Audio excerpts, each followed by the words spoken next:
पंजाब में विधानसभा चुनाव फतेह करने से पहले कांग्रेस के सामने उससे कहीं बड़ी चुनौती है। वो ये है कि जो प्रदेश कांग्रेस में वर्चस्व को लेकर मौजूदा सरकार के कप्तान कैप्टन अमरिंदर सिंह और सूबे का कप्तान बनने की इच्छा पाले नवजोत सिंह सिद्धू के बीच जो संघर्ष चल रहा है वो बिल्कुल चरम पर है और उस चरम की आंच दिल्ली यानी 10 जनपद तक पहुंच चुकी है। गांधी परिवार प्रथम परिवार में भाई बहन के बीच में भी ये मुद्दा पहुंच चुका है। तो राज की बात यह है, आगे हम इसकी परत खोलेंगे, लेकिन प्रियंका गांधी इस मुद्दे पर कितनी ज़्यादा संजीदा और अडिग हो चुकी हैं ये आगे आपको पता चलेगा और ये तय है कि अब इसका पटाक्षेप बहुत जल्द होने वाला है।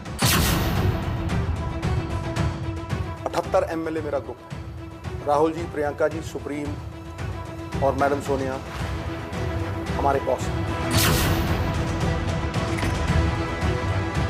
एंड जो भी फैसला होगा यहाँ से ऑन एनीथिंग, पार्टी का हो किसी चीज़ का भी हो, वो हम पूरा उस पर अमल करेंगे जो हमारे कांग्रेस प्रेसिडेंट चाहते हैं। राज की बात यह है कि अब आर हो या पार, लेकिन खुलकर हो रही पार्टी के भीतर जंग पर फाइनल प्रहार तय। जरूरत मान मनोबल की पड़ेगी या शक्ति की, ये तो हालात तय करेंगे, लेकिन इतना तो तय हो गया है कि सियासी ड्रामा ज़्यादा दिन तक पंजाब में नहीं चलेगा। इससे पर्दा अब गिरने वाला है। बीते दिनों हुए घटनाक्रमों पर नजर डालें तो कैप्टन अगर डाल रहे तो सिद्धू पात नजर आए। हालांकि कैप्टन अमरिंदर भी अपने स्टैंड पर अड़े हुए हैं, लेकिन वर्तमान हालात में सिद्धू का पल्ला थोड़ा भारी नजर आ रहा है। हालांकि कैप्टन कई बार हारी हुई बाजी पलटने का करतब दिखा चुके हैं और वो, जैसा मैंने कहा, कि अभी तक अड़े हुए हैं। जहां पहले सिद्धू को नजरअंदाज किया जा रहा था, वहीं कांग्रेस की महासचिव प्रियंका गांधी ने न सिर्फ सिद्धू को मिलने का वक्त दिया, बल्कि फोटो भी खींची और सार्वजनिक पटल पर शेयर भी। राज की बात यह है कि नवजोत सिंह सिद्धू जब दिल्ली आए थे तब राहुल गांधी उनसे मिलना नहीं चाहते थे, क्योंकि उनको लगता था इस मुलाकात से बेवजह पंजाब में तमाम कयासों और भितरघातों को बल मिलेंगे। लेकिन प्रियंका गांधी ने वहां पर अडिग होकर उनकी मुलाकात करवाई और अब संकेत ये हैं कि CWC की मीटिंग के बाद नवजोत सिंह सिद्धू को पंजाब कांग्रेस की कमान दी जा सकती है। हालांकि कैप्टन अमरिंदर को भी मनाया जा रहा है और इसके लिए उनको तैयार भी किया जा रहा है, लेकिन कैप्टन तो ठहरे कैप्टन, वो अपने रहते हुए किसी को भी और सिद्धू को खास तौर से आगे बढ़ने देंगे, ये इतना आसान नहीं है। इसलिए उन्होंने आला कमान को तुरंत एक पत्र लिखकर अपनी आपत्ति जता दी। उस चिट्ठी में अमरिंदर सिंह ने लिखा कि सिद्धू को पार्टी कार्यकर्ता बिल्कुल नहीं चाहते।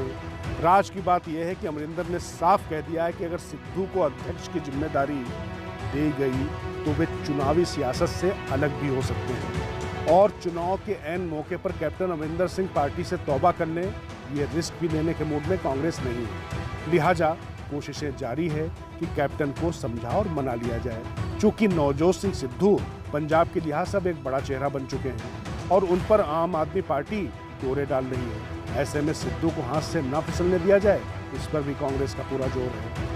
राज की बात में हमने आपको 2 हफ्ते पहले ही बताया था कि सिद्धू कैसे आम आदमी पार्टी से ताकत पाकर कांग्रेस के अंदर खुलकर बैटिंग कर रहे हैं और सिद्धू ने वो बात बिल्कुल कह भी दी।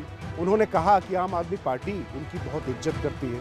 मतलब ये कांग्रेस आला कमान और उसके संकट मोचकों के लिए एक संदेश था कि अगर आप मुझको नहीं मना पाते हैं, मुझको नहीं रोक पाते हैं, तो उनके लिए रास्ते खुले हुए हैं। इसका असर भी हुआ और राहुल गांधी भी सिद्धू की उपयोगिता जानते हैं, मानते हैं, लेकिन कैप्टन की कीमत पर वह कुछ नहीं चाहते हैं। इसीलिए प्रियंका गांधी और राहुल गांधी के बीच में जो बात चल रही थी उसमें हस्तक्षेप के लिए या सुलह के लिए मां सोनिया गांधी को बीच में आना पड़ा। राज की बात यह है कि अगर फैसले की नौबत में आर या पार की बात आई तो नवजोत सिंह सिद्धू का पलड़ा भारी होने वाला है। इसके पीछे राज की बात यह कि जब अंदरूनी लड़ाई अपने चरम पर पहुंची तब प्रियंका गांधी वाड्रा ने सिद्धू से मुलाकात की और उनके सम्मान का कमिटमेंट दिया। कुछ ऐसा ही कमिटमेंट प्रियंका ने सचिन पायलट से भी किया था, जो पूरा नहीं हुआ और राजस्थान में एक बार फिर से कोल्ड वॉर शुरू हो चुका है। लिहाजा इस बार प्रियंका गांधी ने भी स्पष्ट कर दिया है कि अगर उनसे डैमेज कंट्रोल कराया जाता है तो उनके कमिटमेंट की वैल्यू भी होनी चाहिए। इसीलिए वो इस बार नवजोत सिंह सिद्धू के नाम के साथ में पूरी तरीके से अड़ चुकी हैं। संकेत ये हैं कि CWC की बैठक के बाद सिद्धू को सूबे की कमान दी जा सकती है, जिसके लिए सैद्धांतिक तौर पर सहमति बन भी चुकी है। लेकिन कैप्टन अमरिंदर जिस तरीके से बिल्कुल बागी तेवरों में आ रहे हैं या जिस तरीके से उन्होंने पूरी तरीके से आला कमान को साफ कर दिया है कि एक म्यान में दो तलवारें नहीं रह सकती हैं। अगर ये झगड़ा बहुत ज़्यादा बढ़ता है तो संकेत ये हैं कि सिद्धू का परिणाम भारी रह सकता है। इसलिए नहीं क्योंकि वो कैप्टन अमरिंदर से ज़्यादा उपयोगी हैं, बल्कि इसलिए कि इस बार प्रियंका ने इस मुद्दे को अपनी नाक का सवाल बना दिया।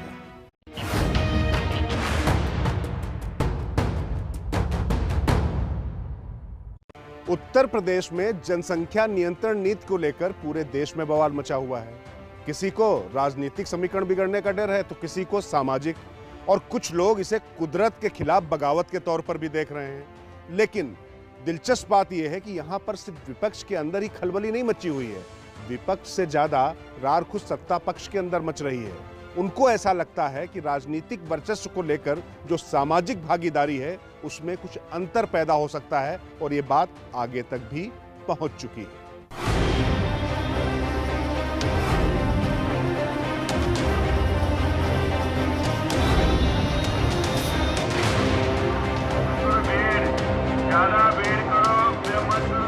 चाइना 1 मिनट में 10 बच्चे 9 बच्चे पैदा कर रहे हैं, हम 1 मिनट में 31 बच्चे 33 बच्चे पैदा कर रहे हैं। जहाँ की जनसंख्या का सवाल है, जनसंख्या के जहाँ इतने नुकसान है तो कहीं फायदे भी नहीं।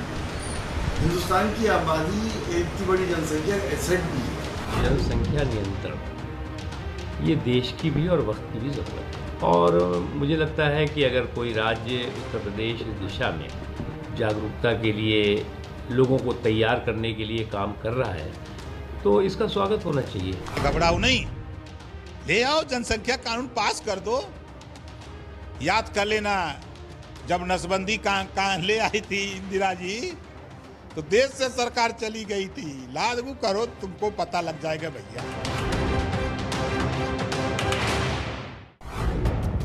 ऐसा नहीं है कि पहली बार ये कानून किसी राज्य में लागू हो रहा है। मध्य प्रदेश और राजस्थान में तो 2 बच्चों से ज्यादा होने पर स्थानीय निकाय के चुनाव लड़ने पर रोक है ही, मगर उत्तर प्रदेश सबसे बड़ा राज्य है और यहाँ पर जब कोई फैसला लिया जाता है तो उस पर सियासत भी उतनी ही बड़ी होती है। तो राज की बात यह है कि यूपी में योगी सरकार के फैसले से पार्टी के बाहर से लेकर भीतर तक ऊहापोह की स्थिति बन गई है। भविष्य में बनने वाले हालातों का भय बहुतों को परेशान कर रहा है, खास तौर से उन्हें ज्यादा जिनके जीवन की लीक राजनीति से जुड़ी हुई है।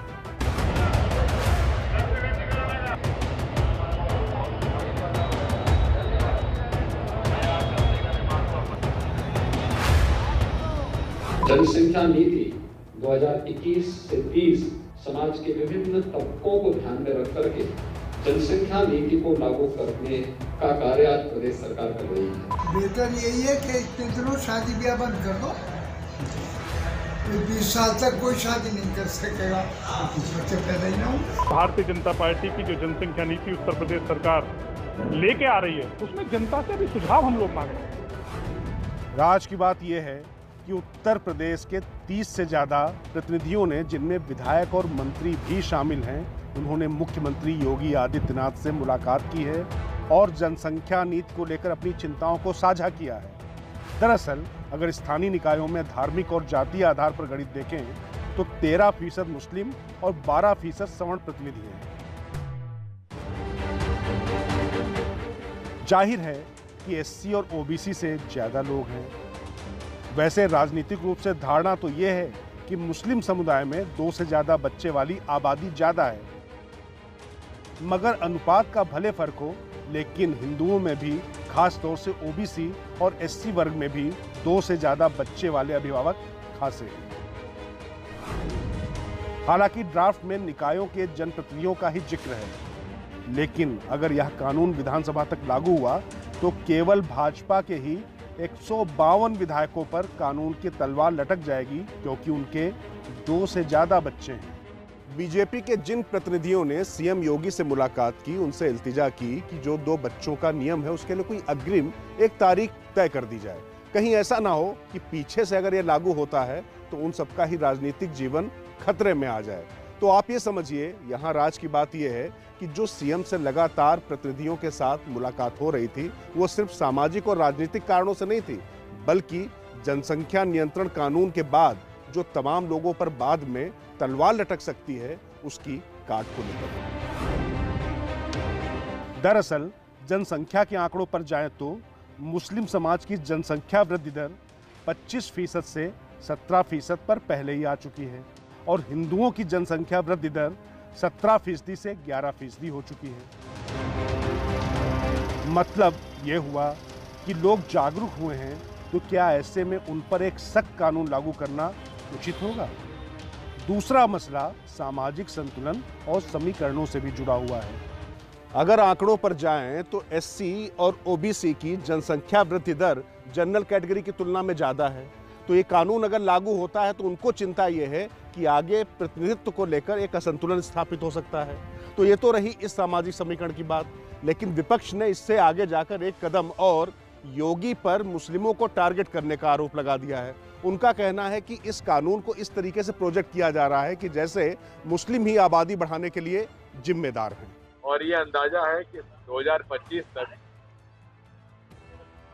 2 बच्चे एक महिला पर हमारा वो एवरेज आ जाएगा। उसके बाद अगर 2 से कम होती है तो फिर जनसंख्या कम होने लगेगी। तो ये इशू नहीं है, इशू है महंगाई का, इशू है बेरोजगारी का, हर चीज में तो महंगाई बढ़ती जा रही है। इशू है वैक्सीन का, इससे ध्यान भटकाने के लिए सब किया जा रहा है। आज इस जनसंख्या नियंत्रण के लिए कानून बना दें तो कानून से कोई समस्या का हल तो होना नहीं है, जब तक के लोगों में अवेयरनेस ना हो। जन जागरण बहुत जरूरी है। इस संबंध में बिहार ने जो प्रयोग किया है वह बेहतर प्रयोग है और हम समझते हैं कि इसी प्रयोग के बदौलत ही जनसंख्या नियंत्रण आप स्थापित कर सकते हैं। बगैर सामाजिक जन जागरूकता के केवल कानून के बदौलत ये संभव नहीं। इसी बहस के बीच AIMIM प्रमुख असदुद्दीन ओवैसी ने केंद्र और योगी सरकार को घेर लिया है। AIMIM प्रमुख ने यूपी जनसंख्या नियंत्रण विधेयक के प्रस्ताव पर कहा कि योगी सरकार केंद्र के खिलाफ जा रही है। इस बात के पीछे असदुद्दीन ओवैसी ने दिसंबर 2020 में सुप्रीम कोर्ट में केंद्र की तरफ से दायर हलफनामे का हवाला दिया, जिसमें केंद्र की मोदी सरकार ने कहा है कि सन 2000 की पॉपुलेशन पॉलिसी के मुताबिक 2018 में टोटल फर्टिलिटी रेट 3.2% से घटकर 2.2% ही रह गया है। इस गिरावट के कारण देश में 2 बच्चों की नीति नहीं आ सकती है। मोदी सरकार ने दिसंबर 2020 को सुप्रीम कोर्ट को एफिडेविट लिख कर दिया, जो बीजेपी के एक बहुत बड़ा नेता डाले थे कि 2 चाइल्ड का नॉर्म बना दिया जाए, जिसमें मोदी सरकार ने कहा, मैं अंग्रेजी में पढ़ देता हूं, international experience shows that any coercion to have a certain number of children is counterproductive and leads to demographic distortions. जब ये मोदी सरकार नहीं मानने को तैयार है तो ये बात समझ में नहीं आ रही कि 56 इंच के सीने के खिलाफ योगी जा रहा है। ऐसा नहीं है कि इस कानून का विरोध केवल विपक्ष कर रहा है। विश्व हिंदू परिषद ने भी जनसंख्या नियंत्रण को लेकर अपनी आपत्ति जताई है और बिहार के मुख्यमंत्री नीतीश कुमार का स्पष्ट कहना है कि कानून से नहीं बल्कि शिक्षा से ही जनसंख्या पर नियंत्रण हो सकता है। लेकिन एनसीपी जैसे दल इसके समर्थन में भी हैं और तमाम राज्य भी इसको लागू करने के पक्ष में हैं। लेकिन इतना तो तय हो गया है कि ये जो विरोध का दायरा है संकुचित नहीं, बहुत जटिल, कहीं घटता है कहीं बढ़ता भी है। जनसंख्या नियंत्रण के लिए अगर आप सिर्फ कानून बना करके कोई उसका उपाय करेंगे, ये सभी ठीक से संभव नहीं है जी। आप जरा चाइना का पता कर लीजिए, 1 से 2 किया, अब 2 के बाद भी क्या हो रहा है, तो आप देख लीजिए स्थिति, कहीं भी किसी देश का हालचाल देख लीजिए। ये सबसे बड़ी चीज है कि जब महिलाएं पूरे तौर पर पढ़ी रहेंगी तो इतनी जागृति आती है, इतना कॉन्शसनेस होता है कि अपने आप प्रजनन दर घटेगा और इसमें कोई कम्युनिटी का हो, सब पर ही असर पड़ेगा। हम इस विषय पर विचार करेंगे और आवश्यकता पड़ी तो सरकार को सुझाव देंगे कि 1 बच्चे वाला जो इंसेंटिव देने वाली बात है उस पर सरकार दोबारा सोचे। आंकड़ों पर जाएं तो उत्तर प्रदेश में फर्टिलिटी रेट 1993 में 4.82% था, जो 2016 में 2.7% हो गया है और सरकारी अनुमान है कि 2025 तक ये 2.1% हो जाएगा। इन आंकड़ों को आधार बनाकर भी यूपी की नीति पर सवाल उठने शुरू हो गए। जाहिर है कि ऐसे में योगी सरकार के लिए इस कानून को सर्वसम्मत से पारित कराना तो दूर की कौड़ी है, क्योंकि जिस तरीके के दूरगामी दुष्परिणामों की चिंता जताई जा रही है उसकी अनदेखी करना भी बहुत ज्यादा आसान नहीं होगा। हालांकि वक्त की जरूरत है जनसंख्या नियंत्रण, लेकिन ये कैसे हो, कानून के जरिए, शिक्षा के जरिए, ये एक बड़ी बहस है।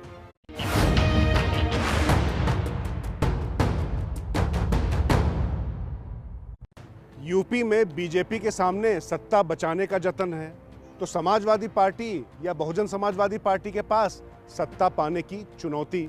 लेकिन सबसे बड़ा संघर्ष है कांग्रेस के पास। पहले तो पार्टी का अस्तित्व बचाने का, और दूसरा युवराज कांग्रेस के बाद जो उनकी नई साम्राज्ञी प्रियंका गांधी वहां पर उतरी हैं, उनकी साख बचाने का। और ये जो उनकी साख बचाने की जद्दोजहद है वो कांग्रेस के लिए बहुत बड़ी है। और कांग्रेस के संकट मोचकों को जो फार्मूला दिखाई पड़ रहा है, राज की बात वहीं छिपी है, क्योंकि वो फार्मूला उनके हाथ में नहीं आ रहा है। आगे पूरी कहानी बताएं उससे पहले एक इशारा, कांग्रेस चाहती है कि प्रियंका साइकिल की सवारी के साथ में आगे बढ़ जाएं, लेकिन अखिलेश हैं वो कांग्रेस के हाथ आ ही नहीं रहे।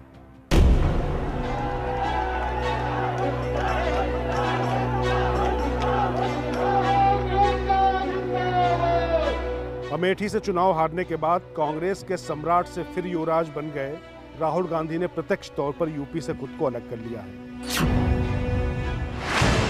और उत्तर प्रदेश में पार्टी को पुनर्जीवित करने का बीड़ा फिलहाल उनकी बहन और कांग्रेस महासचिव प्रियंका गांधी के कंधों पर है। प्रियंका गांधी का नाम यूपी के लिए आया था तो राजनीतिक पंडितों से लेकर उनकी पार्टी तक को राज्य की सियासत में कुछ रोमांच बढ़ने की उम्मीद बढ़ी थी। प्रियंका ने गंगा यात्रा से जब इसकी शुरुआत की तो शुरुआत में मीडिया कवरेज से लेकर जनता का ध्यान भी आकृष्ट हुआ, मगर राहुल गांधी की तरह प्रियंका भी लगातार यूपी को मत नहीं सकी। लिहाजा कांग्रेसी तो जुटे, लेकिन जनता के बीच वैसा प्रभाव नहीं दिखा जिसकी अपेक्षा की जा रही थी। कोरोना से लड़ने में असफलता, महंगाई, कानून व्यवस्था और सबसे ज्यादा महिलाओं के प्रति ज्यादा अपराध, इन मुद्दों पर प्रियंका गांधी बहुत ज्यादा सक्रिय हुई और उत्तर प्रदेश में जगह जगह घूमी। लेकिन मृत प्राय पड़ी कांग्रेस को उन्होंने स्पंदन तो दिया, लेकिन उसे अपने पैरों में खड़ा करने में अभी तक वो नाकाम रही हैं। ये बात कांग्रेस के प्रबंधक भी समझ रहे हैं कि अकेले अगर कांग्रेस विधानसभा चुनाव में जाती है 2022 में तो प्रियंका की साख भी ताक पर होगी। इमरान प्रतापगढ़ी या इमरान मसूद जैसे चेहरे आगे कर प्रियंका ने मुस्लिम राजनीति में दखल बनाकर एक तरह से सपा पर दबाव भी बनाने की कोशिश की। राज की बात यह कि कांग्रेस चाहती है कि सपा से समझौता हो, लेकिन अखिलेश हाथ ही नहीं रखने दे रहे हैं, क्योंकि पुराना अनुभव बहुत अच्छा नहीं रहा है।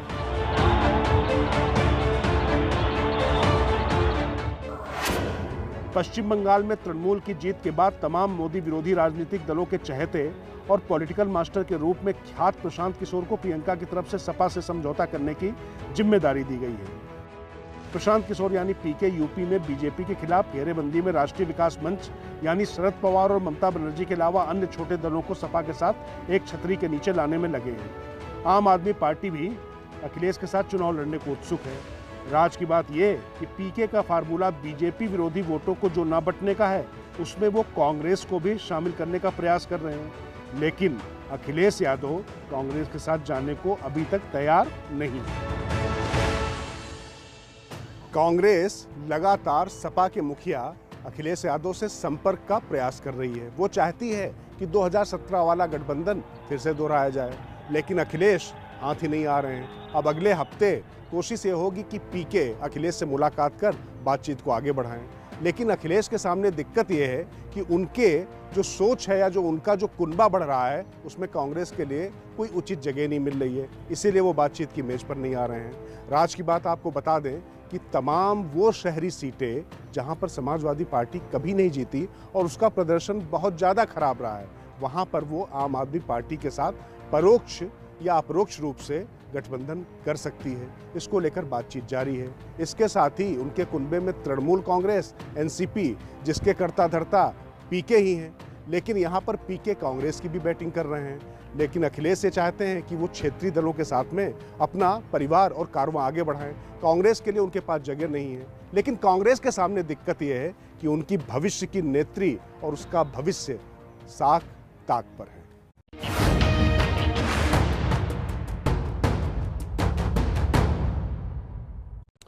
सियासत एक ऐसी चीज है जो मैनेज नहीं हो सकती। इसके लिए जनता के दिल में उतरकर उन्हें मनाना पड़ता है, उनको अपने साथ जोड़ना पड़ता है। लेकिन पिछले कुछ सालों में ये धारणा बदली है और इस धारणा को बदलने वाला नाम है पीके, यानी प्रशांत किशोर। महाराष्ट्र से लेकर पश्चिम बंगाल तक, पंजाब से लेकर बिहार तक सबको ऐसा लगने लगा है कि पीके का ओके अगर जुड़ जाता है तो राजनीतिक आंकड़े उनके पक्ष में आ जाते हैं। तमाम निराधार सियासी सुरमाओं का आधार बनने वाला पीके आखिर उस शख्स का राजनीतिक भविष्य क्या है, ये राज की बात हम आपको आगे बताते हैं। चूंकि प्रशांत किशोर ये बात जाहिर कर चुके हैं कि सियासी समीकरणों को साधने का काम उनकी टीम तो कर रही है, लेकिन बहुत लंबे समय तक उनका ये करने का मन नहीं है। तो फिर सवाल ये कि आखिर पीके करना क्या चाहते हैं? यह छिपा नहीं है कि पॉलिटिकल मास्टर प्रशांत किशोर की भी सियासी महत्वाकांक्षाएं हैं। भले ही अपनी राजनीतिक इच्छाओं पर प्रशांत काफी शांत दिखें, लेकिन उनका मन उच्च सदन यानी राज्यसभा में जाने का है। राज की बात यह कि चाहत और मोह केवल राज्यसभा का ही नहीं, मन संगठन के सर्वोच्च पदों पर भी काम करने का है। फिर सवाल ये उठता है कि तमाम राजनीतिक लोगों को सत्ता के शिखर तक पहुंचा देने वाले पीके खुद राज्यसभा क्यों नहीं पहुंच पा रहे हैं, या उनको किसी भी दल में उस तरीके का महत्वपूर्ण पद क्यों नहीं मिल पा रहा है? तो इसका सीधा सा जवाब है, किसी से काम करवा लेना और उसको अपने काम और अपनी संस्कृति का हिस्सा बना लेने में फ़र्क है। वो फ़र्क यहाँ पर साफ साफ दिखाई पड़ता है, क्योंकि पीके की करीबी कांग्रेस से भी है और पूरी ममता तृणमूल के साथ में भी है। लेकिन इन दोनों ही दलों में कोई बड़ा पद पाने के तकाजे पर पीके पिछड़े ही नजर आते हैं। तो हम आगे आपको बताते हैं कि आखिर पीके के सपनों के आड़े कौन आ रहा है। राज की बात यह है कि राजनीतिक और चुनावी सलाहकार के तौर पर पीके सफल भी हैं और सियासी दिग्गजों को पसंद भी है, लेकिन एक प्रोफेशनल को अपने हिस्से की सियासी सीट कोई दे, इसकी गुंजाइश तब कम दिखती है जब तक कि संबंध व्यावसायिक न होकर व्यक्तिगत हो। इसीलिए कई दलों को तो मुसीबत के दलदल से निकालने के बाद भी प्रशांत किशोर के अरमानों का कमल नहीं खिल पा रहा है। राज की बात यह भी है कि पीके की पहली पसंद और प्राथमिकता कांग्रेस ही है, क्योंकि एक तो कांग्रेस राष्ट्रीय दल है, वहां संभावनाओं का दायरा बहुत बड़ा है और वही बीजेपी को राष्ट्रीय स्तर पर चुनौती दे सकती है। ये बात पीके खुद भी कह चुके हैं। लेकिन यहाँ दिक्कत यह है कि जिस तरीके से यूपी में कांग्रेस और सपा का जो गठबंधन उन्होंने प्लान किया था वो असफल साबित हुआ था। उसके बाद से वो राहुल की नज़रों में उतने ज़्यादा चढ़ नहीं पाए। यूपी ने कर ली तैयारी, साथ में हम हैं सब पे भारी, अब तो अखिलेश राहुल साथ, जय हुई ना बात भैया, जय हुई ना बात। हालांकि राज की बात यह भी है कि प्रियंका गांधी पीके की वर्किंग स्टाइल और ट्रैक रिकॉर्ड से खासी प्रभावित है, लेकिन राहुल गांधी के भरोसे पर प्रशांत किशोर वैसे खरे नहीं उतर सके। अगर प्रियंका गांधी पार्टी के साथ ही साथ अगर पीके के सियासी भविष्य के बारे में सोचना चाहें भी तो इस राह में खुद पीके ही रोड आती है। राज की बात यह है कि पीके कांग्रेस में general secretary strategy and alliance जैसा पद चाहते हैं, मतलब जहां पर रणनीति बनाने का काम और गठबंधन का फैसला करने का हक उनके पास आ जाएगा। मतलब संगठन मंत्री से भी ज़्यादा ताकतवर ये पोस्ट होगी और एक तरीके से जो कांग्रेस का अध्यक्ष होगा उसके साथ वो कंधे से कंधा मिलाकर फैसले लेंगे, उसके अंडर में काम नहीं करेंगे। तो ये आप समझ सकते हैं कि कांग्रेस जैसे दल में कतई संभव नहीं है। और वैसे भी अगर पैराशूट लैंडिंग इस तरीके से बाहर से पार्टी में होती है तो पार्टी के पुराने लोग भी बागी हो सकते हैं। तो समझना मुश्किल नहीं है कि कांग्रेस में जो उनकी ख्वाहिश है या जो उनकी महत्वाकांक्षा है वो पूरा होना अभी संभव नहीं दिखाई पड़ता।